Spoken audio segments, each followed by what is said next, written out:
My name is Lila Hartwell. I am 34 years old, and I used to believe loyalty could protect you.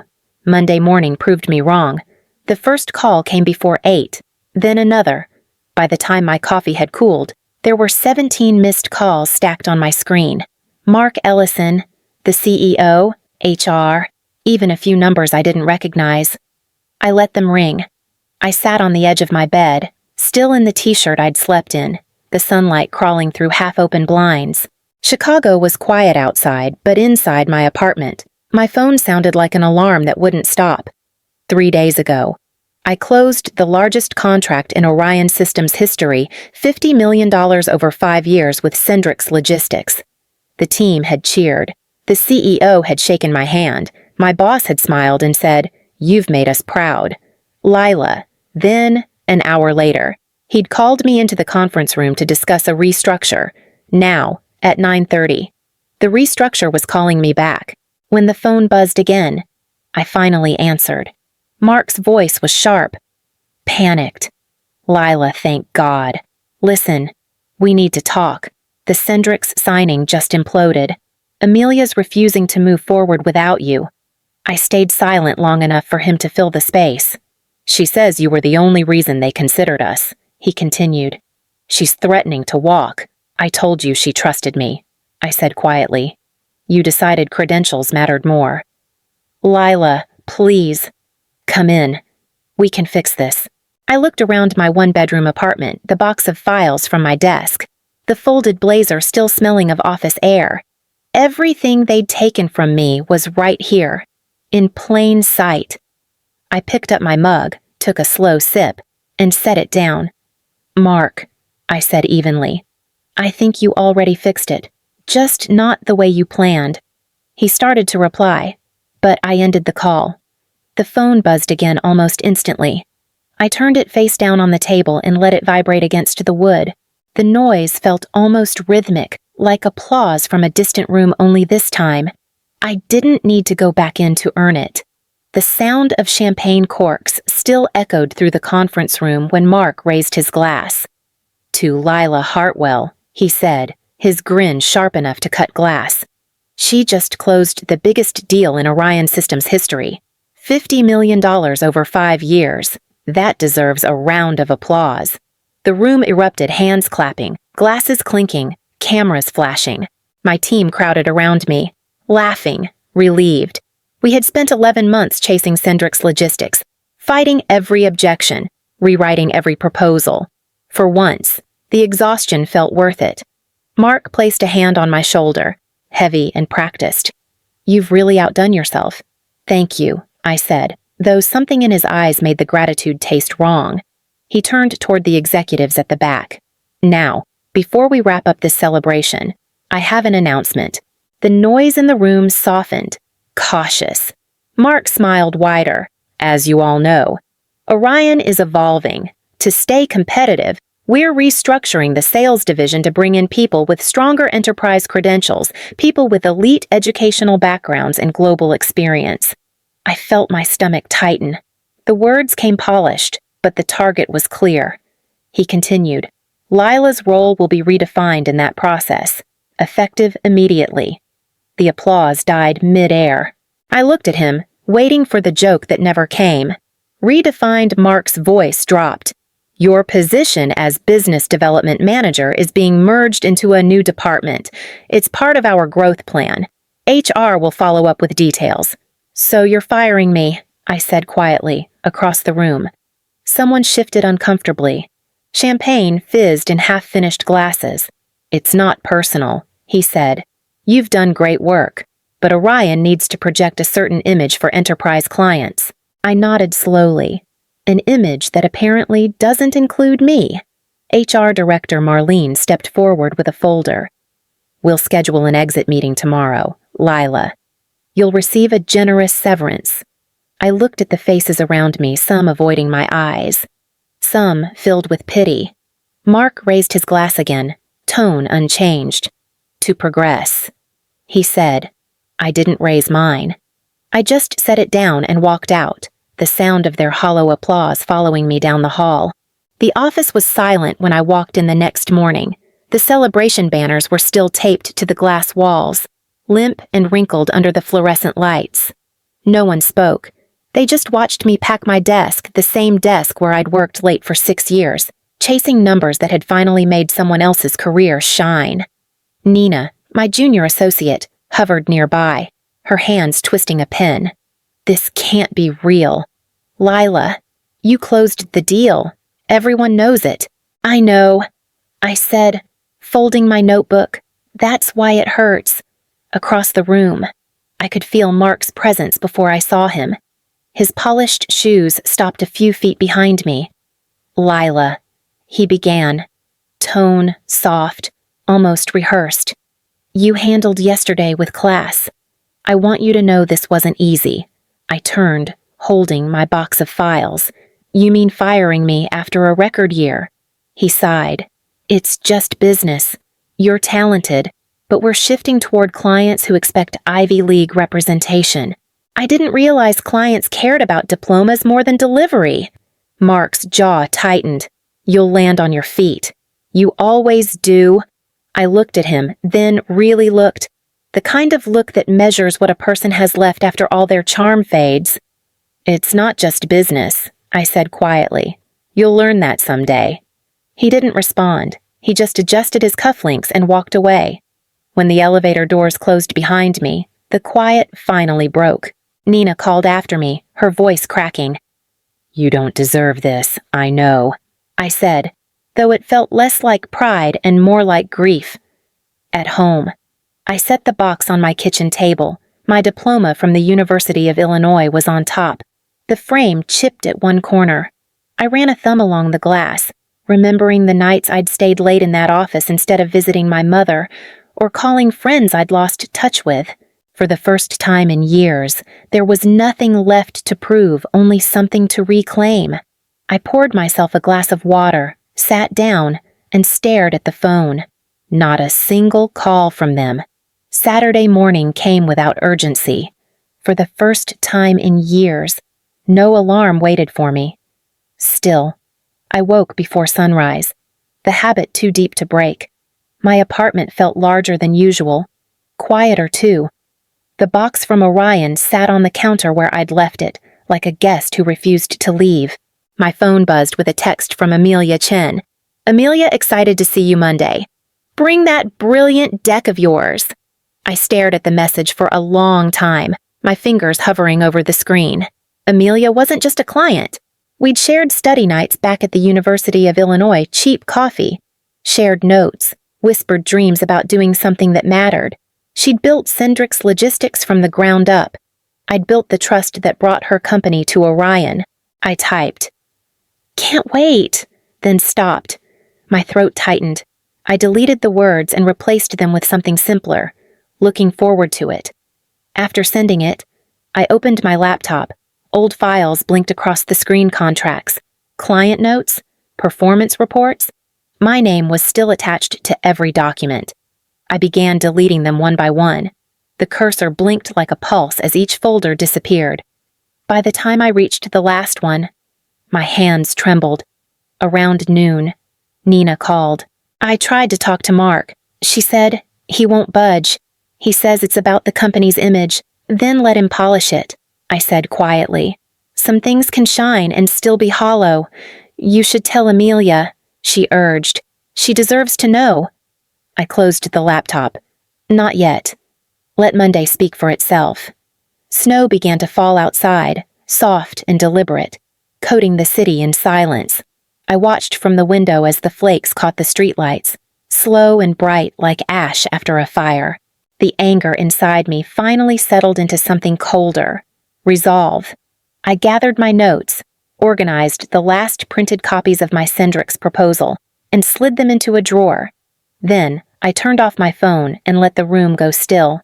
By Sunday night, the only thing left of my 6 years at Orion was memory clean, filed away, and gone. Monday morning, I woke before 8, not because I had to, but because habit still ruled my body.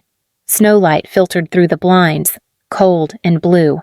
I brewed coffee and turned on my phone. It buzzed once, then again, then endlessly. By the time I checked, There were calls from Mark, from the CEO, from numbers I didn't recognize. I ignored them, scrolling past one after another. The messages were frantic. Call me back immediately. Critical situation with Cendrix. Emergency meeting, across the city. Amelia Chen was likely walking into the Orion boardroom. I could almost see her calm, professional, her hair pinned back, a folder tucked under her arm. Later, Nina's name flashed across my phone. I answered. Her voice was shaking. "Layla, you won't believe this." Amelia just walked in and asked, "Where's Lila?" Mark tried to brush it off, said you'd moved on. She froze. I sat down, my heartbeat steady.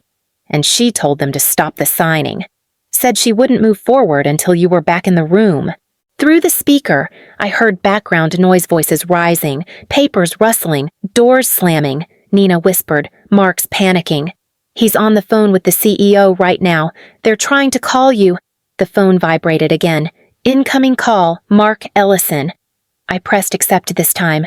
"Lila," he said, breathless. "We need to fix this. Amelia refuses to sign. She's saying the deal only stands if you're part of it." I stirred my coffee slowly. "I told you she trusted me. We can bring you back temporary reinstatement, whatever it takes." "Let's be reasonable." "Reasonable," I repeated, almost laughing. "You fired me because I didn't fit your idea of prestige. This is what your elite degrees can't buy trust. Don't do this." "Lila," he said quietly, "you're hurting yourself, too." I looked around my small apartment, the quiet, the space, the peace. "No," I said, my voice calm. I think I finally stopped. Before he could reply, I ended the call. The silence afterward felt heavy, but not lonely. Somewhere in that glass tower, the empire I'd built for them was cracking one truth at a time. By noon, the calls had changed tone. The frantic urgency was gone, replaced by something quieter, almost pleading. When my phone rang again, the name on the screen made me pause. Jonathan Pierce, the CEO himself. I answered, "Lila Hartwell." "Lila," he said, his voice polished, the kind used for investors. "I owe you an apology. Things may have been handled hastily." I leaned against the counter. "That's one word for it." He cleared his throat. "We're prepared to offer reinstatement, same salary plus a retention bonus. Mark will be reassigned. You'd report directly to me." I let the silence stretch until he had to fill it. "Lila, we can't lose Cendrix," he continued. "It's not just the money. It's our reputation. You know how critical this deal is. $50 million over 5 years." I said evenly. "Yes, I remember. You congratulated me before firing me. That was a misstep by leadership, not a reflection of your value. It was exactly that." I said, "You made your decision Friday. Now live with it." He exhaled, his composure cracking. "Is there any way to rebuild this relationship? No," I said softly, "but I do hope you find someone with the right pedigree." Before he could answer, I ended the call. That evening, I was cooking when my phone lit up again. "Amelia Chen." I smiled, expecting small talk. Instead, her voice came sharp and furious. "They fired you after everything I walked out of that boardroom. Lila, I told them Cendrix doesn't do business with arrogance. You didn't have to do that. I wanted to. You're the reason they even had a chance." She paused, the sound of her pacing in the background. "Listen, there's someone you should meet. Ethan Vance. He runs Vector Dynamics, a leaner firm with better tech and a conscience. I can make an introduction." I hesitated. "You'd trust me with that." Amelia's tone softened. "I don't trust logos. Lila, I trust people. You." When the call ended, I stood in my quiet kitchen, phone in hand, heart steady. Revenge wasn't the goal anymore, but the chance to rise on my own terms that felt better than any payback ever could. Ethan Vance chose a corner table at a small cafe overlooking the river. When I arrived, he was already there, no suit, no pretense. Just a notebook open and a coffee half gone. He stood to shake my hand, his grip firm but unhurried. "Lila Hartwell," he said, studying me for a beat. "You've caused quite a stir in the tech world this week. I didn't plan to," I said, taking the seat across from him. He smiled slightly. "That's the best kind of reputation. The unplanned ones usually mean you stood for something." There was no small talk. Ethan leaned forward. "Let's get to it. I don't care where you studied or who signed your last paycheck. I care about what you built." I opened my folder and slid across a one-page summary of the Sendrix proposal, the structure, the projections, the implementation schedule I'd designed alone. He read it in silence, eyes narrowing in concentration. When he looked up, he said, "You built this without a full team. I had one." I replied, "They just didn't know they were following my lead." He laughed softly, shaking his head. "That's leadership disguised as survival." For the next hour, the conversation turned into something closer to strategy than an interview. We talked market gaps, logistics bottlenecks, and the difference between innovation and ego.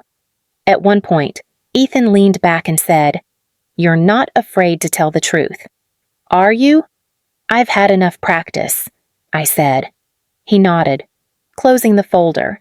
"Here's what I can offer. Business Development Director. Full autonomy, equity, not just salary. Build your own team from scratch. I'll give you the tools, nothing more." The directness caught me off guard. "You've only known me an hour." "I know enough," he said. "I don't hire resumes. I hire grit." I felt something stir relief. Maybe, or recognition. For the first time in months. I wasn't defending what I'd lost. I was standing inside something new. When I left the cafe, the cold hit my face like a start line instead of an ending. Behind me, the river kept moving, steady and certain, just like I finally was. 3 weeks later, I stood outside Vector Dynamics' glass conference room, watching the skyline shimmer across the river. The company logo gleamed behind me, simple and new, cleaner than the weight I used to carry. Inside, Amelia Chin waited with her usual calm poise, a folder in hand and a knowing smile tugging at her mouth. "Lila Hartwell," she said as I entered.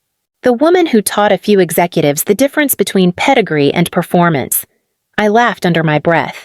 "You make it sound noble. I just got tired of explaining my worth." Ethan was already seated at the head of the table. "Let's make this official," he said. Amelia opened the folder.